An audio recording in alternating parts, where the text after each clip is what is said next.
अब 20 रुपैयाँको प्रसङ्ग। 20 रुपैयाँमा के आउँछ? मुस्किलले चिया। तर नेपालगञ्ज स्थित भेरी अस्पताल परिसरमा बिरामी र कुरुवालाई 20 रुपैयाँमै पेटभरि खाना खुवाएर एक संस्थाले उदाहरण प्रस्तुत गरेको छ। बाँकेको नेपालगञ्ज स्थित भेरी अस्पताल परिसरमा 20 रुपैयाँमा खाना खुवाउन सुरु गरिएको छ।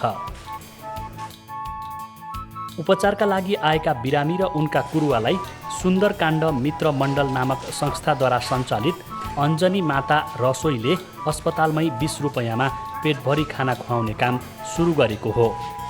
हिजो दिउँसो 351 जना, राति चाहिँ 290 जनालाई खुवाए हामी। भन्नाले टोटल हिजोको भन्नुहुन्छ भने 640 जना खानुभयो।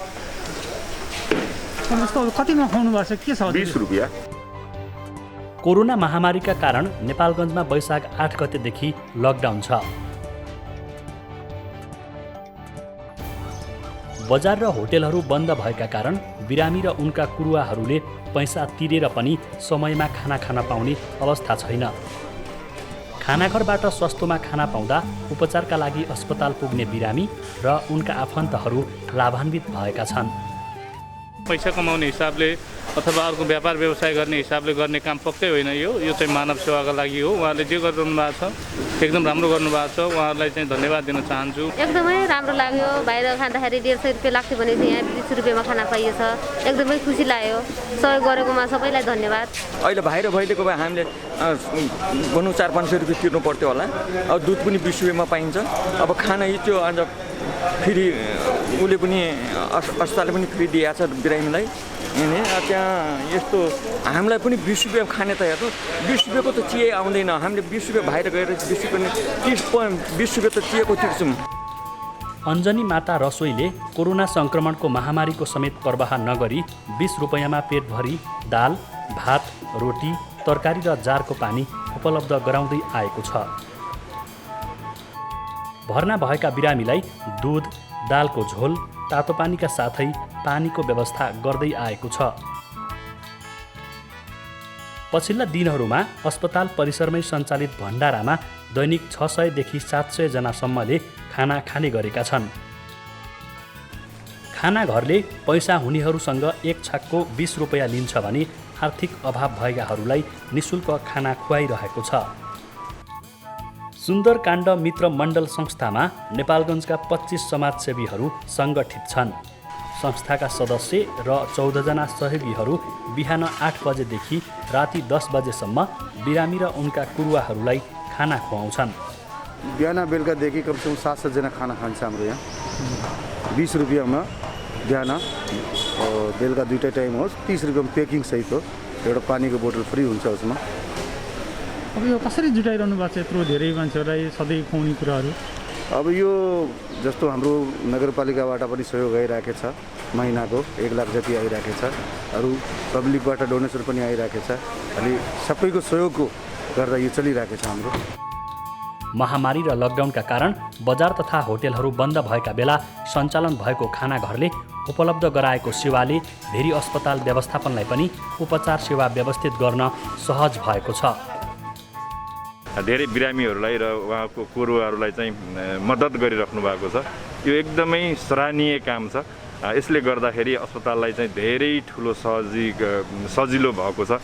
किनभने अहिलेको लकडाउनको अवस्थामा बाहिर होटेलहरू पसलहरू खुलेको अवस्था छैन र बिरामीको भिडभाड पनि धेरै छ। सङ्क्रमित नै 200 देखि 300 को हाराहारीमा चाहिँ अस्पतालमा भर्ना भएर बसिरहेको बेला उहाँहरूको भिजिटर त्यत्तिकै सङ्ख्यामा हुनुहुन्छ। त्यो भएको कारणले एक दिनमा 600-700 जनालाई चाहिँ बिहान बेलुकी र आवश्यक परेको बेला जुनसुकै बेला पनि 20 रुपियाँमा प्रति छाक खाना खुवाएर जुन अञ्जनी माता रसोईले चाहिँ एउटा काम गरिराख्नु भएको छ, यो चाहिँ एक देशकै लागि चाहिँ एकदम उदाहरणीय काम हो। बन्दाबन्दीका कारण होटेल व्यवसाय बन्द हुँदा बिरामी र उनीहरूका आफन्तहरूले खानाको खोजीमा भौतारिनु पर्ने बाध्यता हटेको छ। त्यसैले भेरी अस्पतालमा सञ्चालन गरिएको 20 रुपैयाँमा खाना खुवाउने अभियान देशका अन्य अस्पतालमा पनि व्यवस्थित ढङ्गले सञ्चालन गर्न सके सङ्कटको बेला समस्यामा परेकाहरूलाई केही राहत मिल्ने थियो कि? जी नेपाल एचडी टेलिभिजन अब तपाईँ सँगसँगै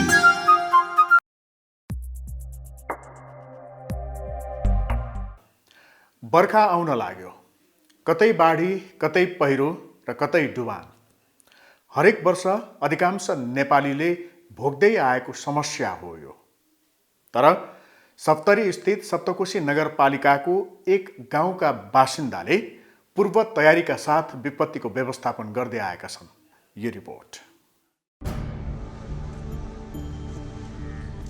सप्तरीको सप्तकोशी नगरपालिकाका केही क्षेत्र हरेक बर्खायाममा यसरी नै बाढी र डुबानको चपेटामा पर्छ। यो कोशी प्रभावित क्षेत्र हो। उदयपुरबाट बहँदै कोशीमा मिसिने त्रियुगा नदी यो क्षेत्रको दुःखको मुख्य कारण हो। बर्खामा उर्लिएर आउने यो नदी प्राय बाँध फुटाएर गाउँ पस्छ। परिणाम जनधनको क्षति। सप्तकोशी नगरपालिका वडा नम्बर 7 बनी गाउँका सुखदेव यादव यस्तै पीडित मध्येका एक हुन्। अब पहिलाको चाहिँ के हुन्थ्यो भने अब बाढी आएपछि अब घर भत्काउने, घरको चामलहरू चाहिँ त्यो भगारी सबै तोडफोड गर्ने अनेक किसिमको घटनाहरू हुन्थ्यो पहिले चाहिँ। तपाईँलाई नै कस्तो क्षति भयो? मेरो चाहिँ एउटा भान्सा कोठा थियो, पुरै बाढी आएर पुरै अब अकस्मात बाढी आयो, तोडेर सबै बगायो। त्यहाँ चाहिँ भयोभरको चुला सबै लिएर गयो त्यहाँ, योभन्दा पहिले। विगत 3-4 वर्षदेखि सुखदेव र बनी गाउँका बासिन्दाहरूको पीडा कम भएको छ। त्रियुगामा बाढी त हरेक वर्ष आउँछ, गाउँ डुबानमा पनि पर्छ, तर क्षति कम छ, कारण उनीहरूको क्षमता बढेको छ। स्थानीय साझेदार कोशी बाढी पीडित समाज KVS-सँगको सहकार्यमा लुथरन वर्ल्ड रिलिफले सप्तरीमा अन्तर्सीमा बाढी उत्थानशील परियोजना सञ्चालन गर्न थालेपछि परिवर्तन आएको हो। बाढी त प्रत्येक साल हो, तर हामी चाहिँ अब पुरा सचेत भएको छौँ। KVS-ले गर्दा निकै प्रोग्रामहरू दियो हामीलाई। अब समय समयमा तालिम पनि बनाउँदो रहेछ। अब त्यो तालिममा जस्तो म अध्यक्ष हुने मलाई बनाउँछ, 2 जना अझै बनाउँछ। अनि त्यहाँ हामी आएर चाहिँ CDMC को बैठक राखेर अनि प्रत्येकलाई चाहिँ हामी अवगत गराउँछौँ सबै थोक। अहिले यस क्षेत्रमा पूर्व सूचना प्रणाली छ, स्थानीय विपद व्यवस्थापन समिति जस्ता संरचनाहरू छन्। बाँध निर्माण गरी उत्थानशील संरचना बनाएका छन्। बिमा मार्फत आर्थिक सुरक्षाको प्रत्याभूति भएको छ। निजी सार्वजनिक सहकार्यको वातावरण बनेको छ। संस्थाको सहयोगमा कृषि उत्पादनबाट आम्दानी लिइरहेका छन्। परियोजनाको 6 खम्बे अवधारणाबाट सुखदेव र उनको गाउँले फाइदा उठाएको छ। एक त हामी शिक्षित भयौँ, बाढीबाट बच्न चाहिँ के गर्नुपर्छ त्यो शिक्षित भयौँ। समयमा त्यस्तो पर्यो भने बाढी आयो भने केही समयमा भुकमरी समयमा चाहिँ राहत बाँड्ने काम KVS-ले गरेकै छ। अब पोहोर जस्तो प्रकारको बाढीमा चाहिँ अब पुरै गाउँभरि राहत बाँट्यो, डुबानमा थियो राहत बाँट्यो, बाल्टी साल्टी के सरसफाइको सामानहरू प्रत्येक सामान दिएको थियो। जस्तो अब टुवेलमा पानी पसेर पानी पुरै खराब धमिलो थियो, त्यतिखेर अब जनचेतना जगाएर अनि त्यो के अरे फिल्टरहरू दियो, स्वास्थ्य सम्बन्धी जानकारी पनि दियो। पोहोर चाहिँ आलु खेतीको दिएको थियो KVS-ले, तालिम दिएर अनि बिउ पनि दियो, खाद बीज पनि दियो वहीँबाट। अनि त्यो आलु गऱ्यो हामी। अनि धानको प्लोटिङ पनि गरायो, धान खेती पनि गरायो KVS आफ्नो तरिकाले जेटिए दिएर। अनि कसरी रोप्ने, कसरी के गर्ने भने त्यो पनि सिकायो। धान चाहिँ निकै फल्यो, त्यो पनि राम्रो गरेछ। अब उनीहरूसँग बर्खाका बेला बाढी र डुबानसँग जुझ्ने र हिउँदयाममा त्यही जमिनबाट आम्दानी लिने उपाय छ। विपद व्यवस्थापनका लागि स्थानीय तहबाट पाइने सहयोग जसरी पनि लिन सक्ने आत्मविश्वास छ। त्यति मात्र होइन, सङ्घ संस्थाका परियोजना सम्पन्न भए पश्चात पनि विपद व्यवस्थापनका कार्यक्रम र गतिविधिहरूलाई निरन्तरता दिन सक्ने क्षमताको विकास भइसकेको छ।